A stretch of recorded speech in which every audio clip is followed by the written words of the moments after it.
This is a driver development video for the Senior Sportsmanship League showing the McLaren GT4 running at Monza Grand Prix.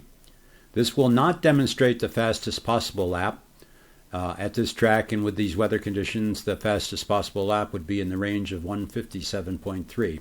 Instead, we're going to turn a lap of around 1:59 flat to demonstrate the braking, steering, and throttle inputs to help those that are struggling to brake below the 2-minute marker and allow them to get to pace, which should put them in the middle of the pack or even contesting the podium in many races. So here we go. We're going to do this in stages, and we're going to explain the inputs as we go.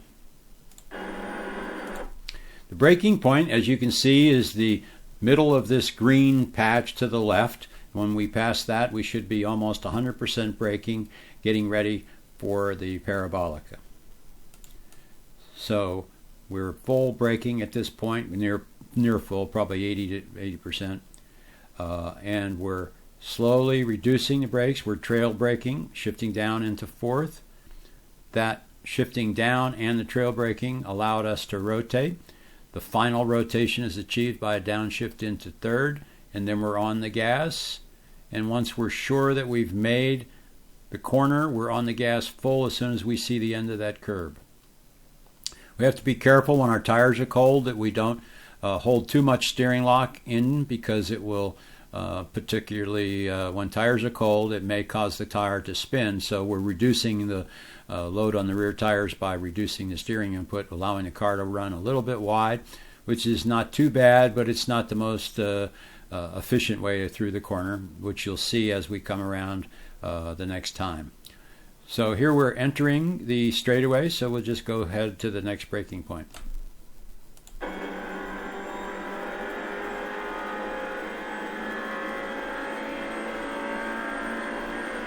Shift after the yellow marker is about a 1/16th past the white line, 1/16th of an inch.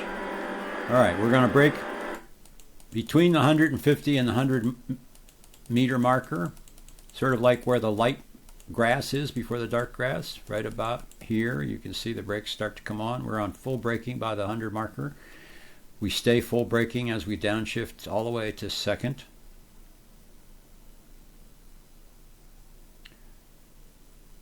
Notice we'll start to reduce our braking as we introduce our steering towards the corner. We're trail braking now. As you can see, we're in second gear by this point. Take a little bit of this curb, not too much or you'll get an off track. Try to stay as much to the right as you can, but then you're going to have to make a very sharp, hard left input with your steering, more than 90 degrees. Try to keep the car from going off track. You can use, as long as you keep half the car on the track, you'll be okay. I got to about the maximum you can go to the right as possible. Now we want to just upshift. You want to be sure that you don't get on the throttle so early that you spin, because you got to be unwinding the throttle at the same, unwinding the steering at the same time that you're adding throttle. Here we go.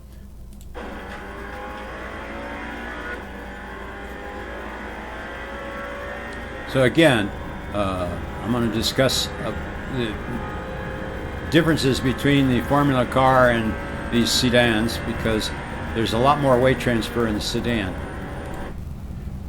All right, we're approaching the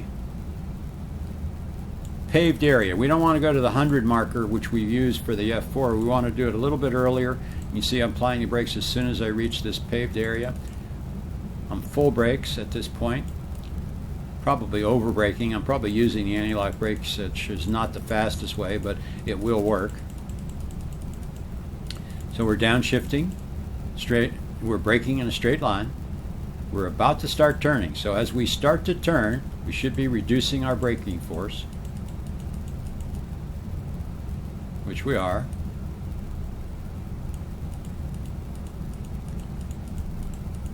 So I'm kind of teeter-tottering between the brake and the throttle at this point.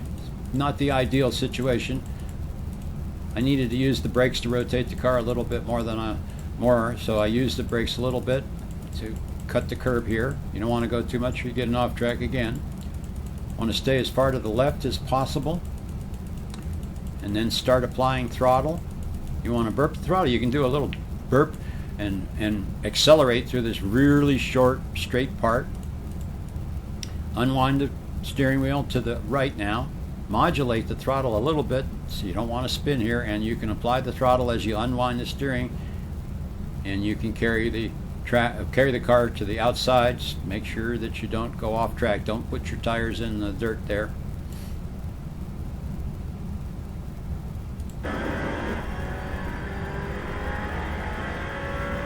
There's really no braking marker here. The best thing is sort of when you see this orange marker on the railing. You should be not when you reach it, but sort of when it's a little bit in your eye. Just use it as a reference point. You're like, what, 2 car lengths in front of the orange marker, and that's when you should start just touching the brakes a little bit, using them to trail brake, cause the car to rotate.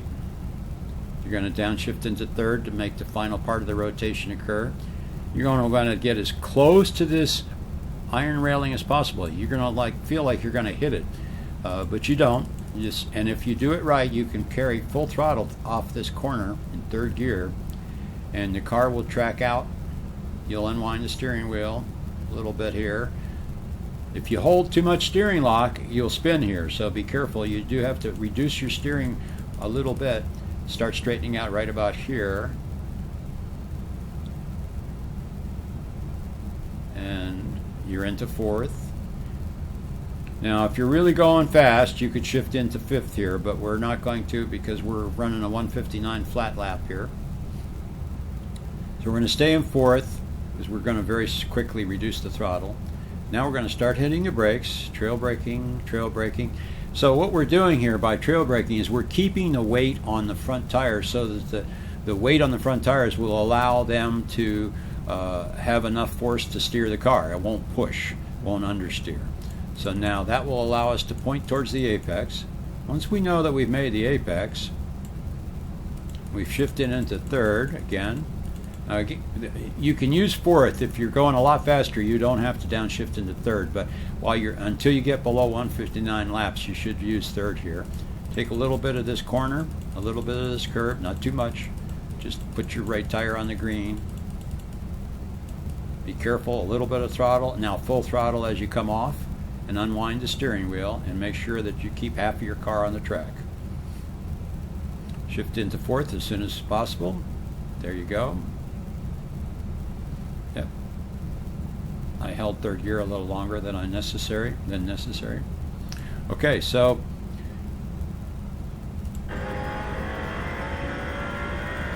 keep in mind that we're using the brakes to put the weight on the front tires to allow them to steer better.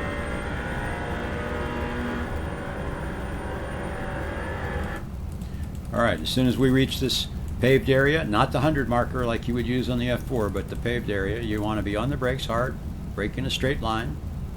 As soon as you're done braking and you start your turn, you're going to start releasing the brakes, trail braking, and downshifting at the same time as you introduce your steering. So the downshift and the trail braking is going to cause the car to rotate. So there's no understeer here. I'm partially on the throttle, but as soon as I know that I've got the corner made, I'm full throttle, and I'm reducing my steering input. I'm getting ready to start steering to the right. I want to ride this curb as best I can. I actually went over the little yellow or black mark bumps there, no problem. Full throttle. I'm not going to release the throttle here. I'm just going to keep turning. So you have to be really careful when you're full throttle and you're turning. But we got a lot of speed, so the downforce is working to our advantage. Don't put too much steering lock in here, or you'll understeer. You want to, if you put too much steering into the car will understeer. You want to just use the right amount to allow the car to rotate, but not as much as you would, not so much that you would cause understeer. So there's a happy medium, so to speak, and it's only found by experimentation and practice. So you want to allow the car to track out, keep about half the car on the track. You can use that outside Now start pointing the car to the left, way down at the end of this straightaway.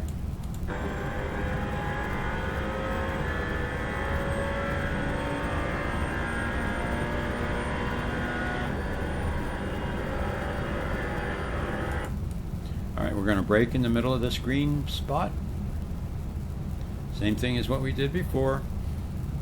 Straight line, then trail braking, turn, trail braking, fourth to help rotation, a little less brake, still braking, trail braking, no brake now.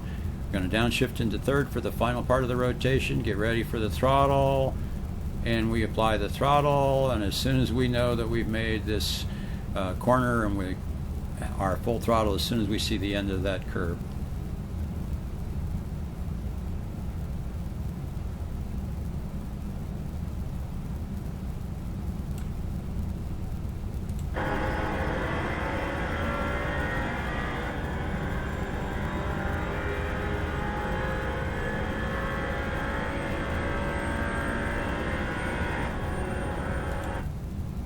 Okay, now we're going to switch and do this same lap, but we're going to see it from the chase so you get an idea of the lines that we're turning.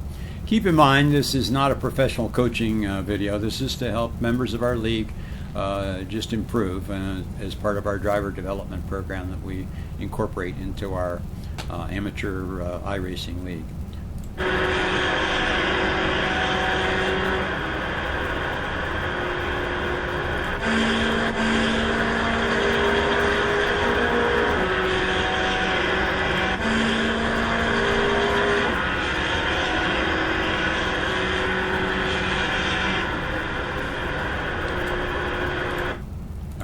So we have to basically start with lap 2.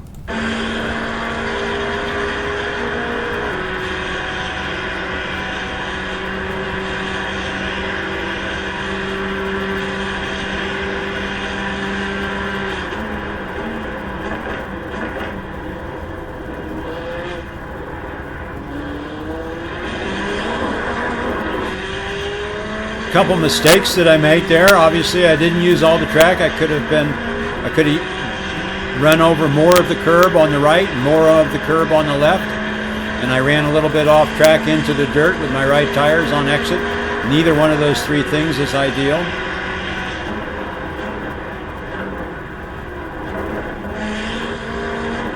That was pretty much perfect through that chicane.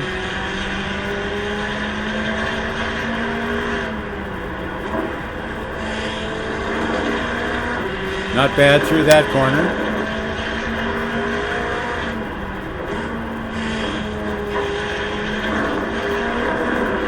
Maybe took more curb than is ideal on that corner.